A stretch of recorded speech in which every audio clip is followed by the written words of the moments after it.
Okay, so in this clip, I'm going to go over some of the warning signs, and I'm going to try to keep from rocking. So when I was born, I was called a pukey baby. That's what everybody referred that to.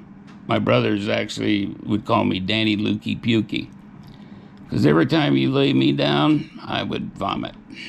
But the problem was is I didn't have a valve at the top of my stomach. I didn't know it, and nobody else knew it.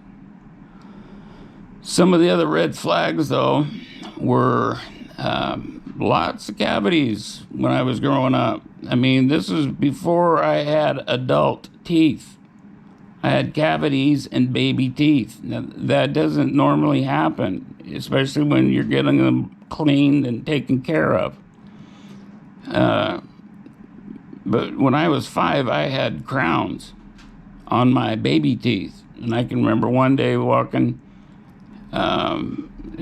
home from a store with my brother, and I had a big hunk candy bar, and I'd bit into it, and my one of my crowns stuck to it, and it fell out. And we had to go back to where I spit it out to get the crown.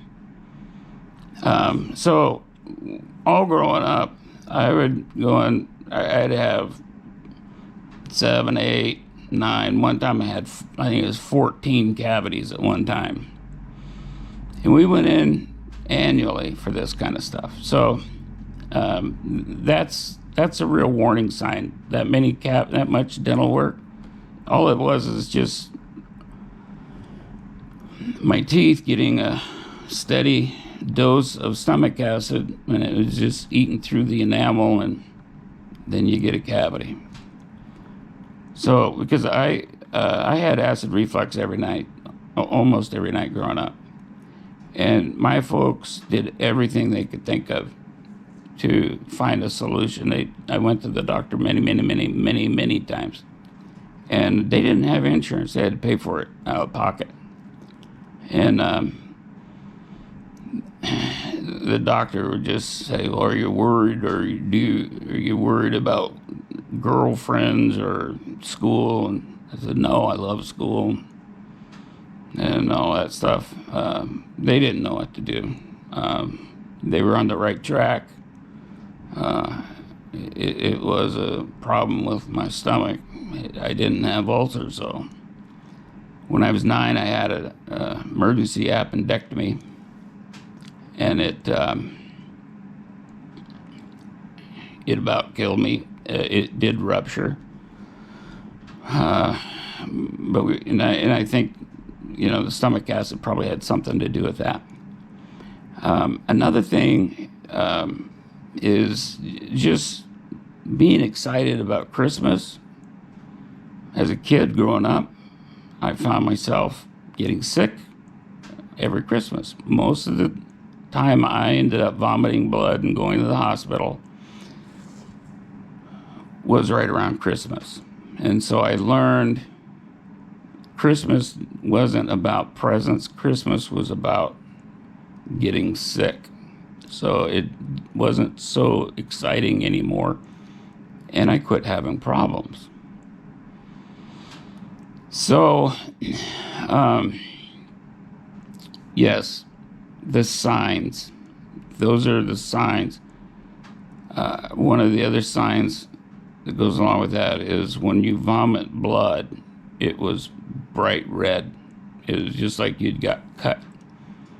And if I vomited a cup full of blood, bright red blood, that's when they would take me into the hospital. And I was in the hospital vomiting blood 4 or 5 times, I think. If it's dark blood, it means that you probably have an ulcer, because it's coming from inside your stomach.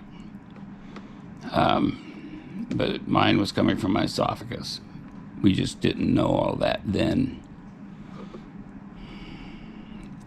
When I went to Alaska, this is in the 1990s, and I love fishing for halibut. As soon as the fish started to come aboard the boat, I would get sick. First time I did it, thought it was seasickness. The second time, we thought, well, I took patches and pills, and I still got sick. As soon as the fish came on board, I'd get sick. But for 4 days, we were on that boat before fishing started, and I was fine. I didn't get sick. But as soon as the fish come on board, I got sick when I was gutting fish. Well, then I got to thinking, well, it's probably my keen sense of smell, because at the time I had a keen sense of smell.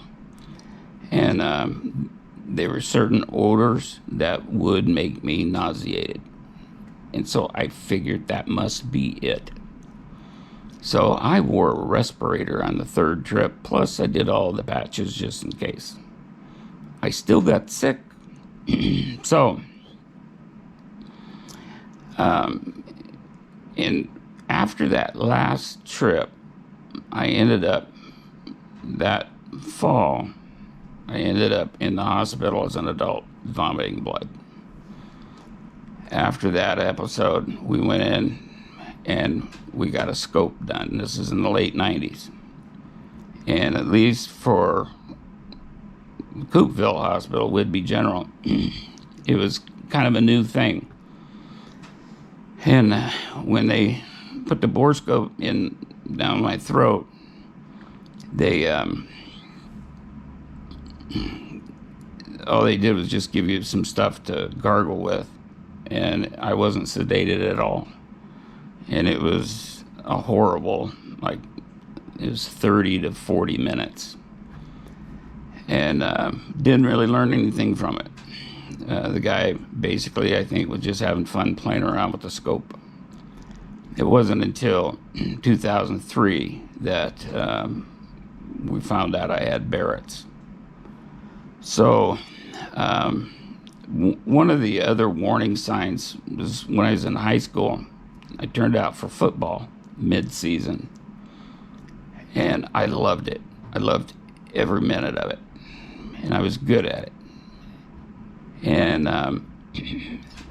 well, I started getting sick right before practice. My last period in school, I'd get really sick, and I just thought I was a weak person. That's what I thought.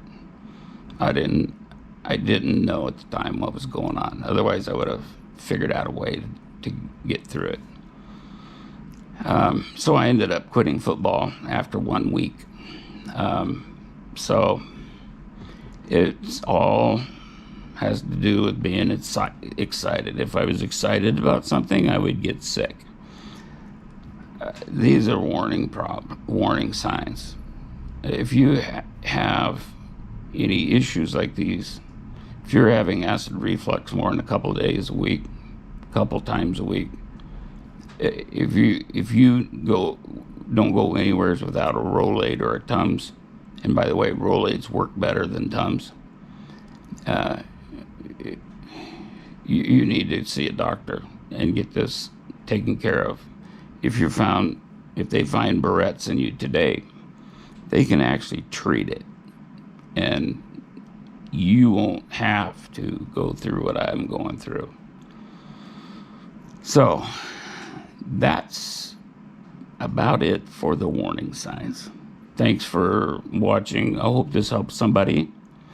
If you have any questions, feel free to leave them in the comments, and I'll try to answer them best I can.